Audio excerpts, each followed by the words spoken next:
here we go. Question 15. Which expense is not subtracted from a potential gross income to derive the net operating income of a commercial property? A, hazard insurance. B, vacancy and collection loss. C, reserve for replacement. D, depreciation. So C.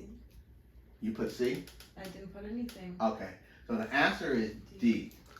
And then, and this is why. Well, first of all, this comes from chapter 7. Chapter 7 is the sales comparison and the income approach. It's the income approach. And so, so basically, let's see. We know that formula. That formula was, let's see. We don't have to do any math, but the formula is PGI minus vacancy and collection equals EGI minus OE. OE stands for operating expenses equal NOI. So let's stop there for a minute.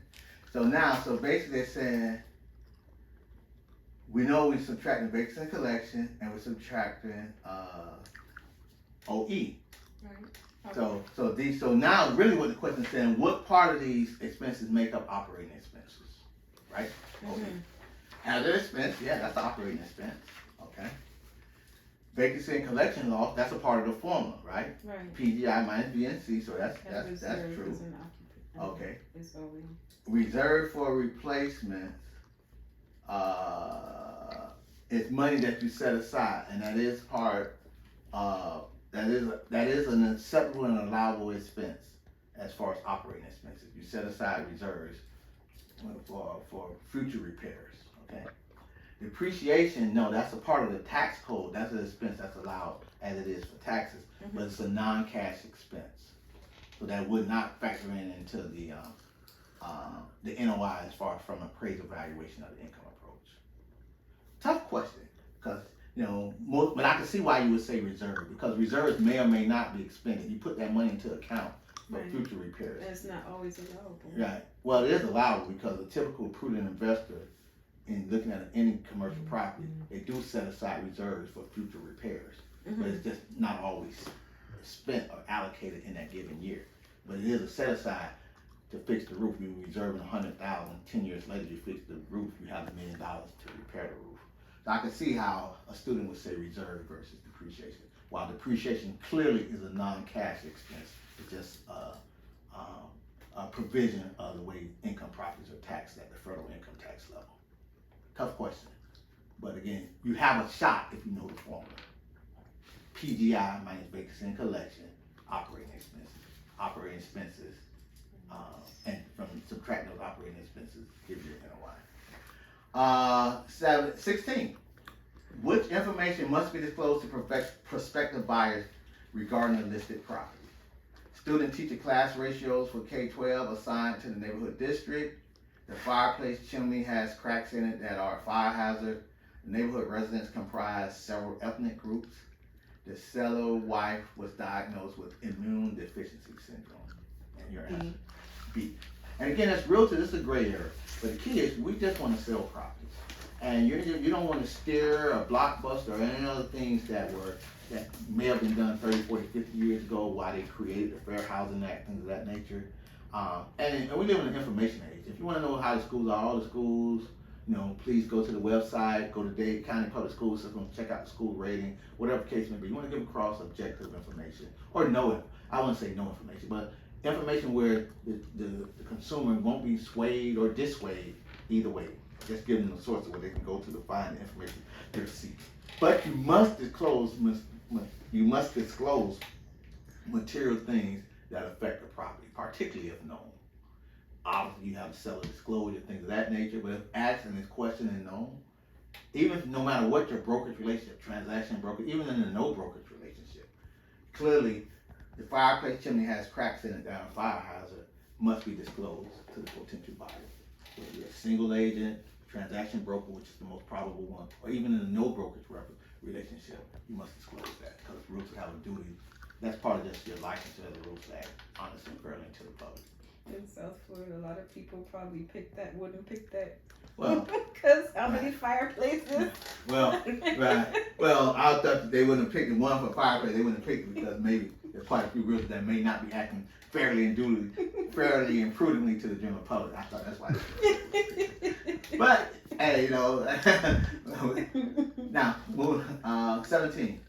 A homeowner may not deduct for income tax purposes interest on the acquisition loan on a personal residence, interest on a second home, ad valorem taxes, interest on a personal loan. And your answer is, or did you get to D. B? The answer is no. Actually, it's D. D. Interest on a personal loan. And I believe, and again, cover concept. We're talking the tax question. That's from chapter 14, which I believe 14 is federal income tax laws affecting real estate.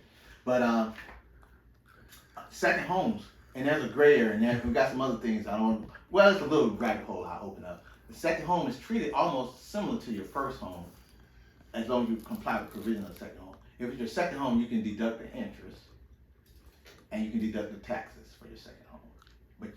But if you use that second home more than 14 days, if you rent it for more than 14 days, then that second home is not considered a second home. Is considered an investment property, right? And then that's subject to other provisions as far as not being treated as a true second home. But in this case, interest on a person's loan is not deductible. That's but interest on first home, second home, property taxes are, and ad valorem would be your property taxes. Okay. For investment property, all the expenses associated with it are deductible. But you also accordingly must report the rental income. Question 18. To be positioned properly for selling a home within a reasonable time, a seller who reviews a CMA would normally price a property just above sold section and just below the home shown on the section called A, currently on the market, B, expired listings, C, previous selling price of the subject property, D, median home value for the region. A, currently on the market. Okay, and that comes from chapter 8, which is comparative market analysis. And after you do your CMA, and you're a realtor, and I know you've been doing it a while as you're pursuing your broker license, the CMA is an integral part of what you do. I would imagine as you try to do listing presentations, am I correct? Mm-hmm. And when you do the CMA, I believe the book says it, but you can correct me. Typically, when you do the CMA, you're looking at what active, closed sales, as well as pending, all three. Right. Okay. And then from that, you give some barometer as far as what you feel your indication of value would be. Right. Okay. Little dinosaurs. I'm making sure Professor B is still kind of things have changed a lot. You know what I'm saying? Make sure Professor B's thought process is consistent with what's really happening in the marketplace. A written contract for sale and purchase of commercial property that utilize designated sales associates failed to close. Is the broker required to retain the brokerage relationship disclosures documents, and if so, for how long? Okay, we covered this in key numbers, but I'll go over it, but I think in my mind, I think I already have the answer, but I might be wrong. A, the broker is required to retain disclosure documents only for contracts that go to closing. B, the broker must retain the disclosure documents for 90 days to give ample opportunity for the parties to close the deal. C, the broker must retain the disclosure documents for 2 years, even if a non-residential transaction fails to close. D, the broker must retain the disclosure documents for 5 years, even if a non-residential transaction that utilized designated sales associate failed to close. And your answer is D. D. Right. And they got a lot of things going on. First of all, they got the non-residential and designated sales associate. The only time you can have a designated sales associate or a designated buyer associate is non-residential. I believe we talked over that yesterday. Mm-hmm. And in doing such, it must be non-residential, and it must be each party have $1 million or more of assets. Secondly, they're kind of trying to trick me. It's all over the place. I'm not sure if this is on the state question, but at a minimum, they're tricking us as far as the study tools that we're using. It doesn't matter whether it's residential or non-residential. For my key numbers we talked about, 5, brokers must retain their records for 5 years. Right? Okay. So that's it for this batch of questions. We'll take a pause and we'll come back with another set of questions.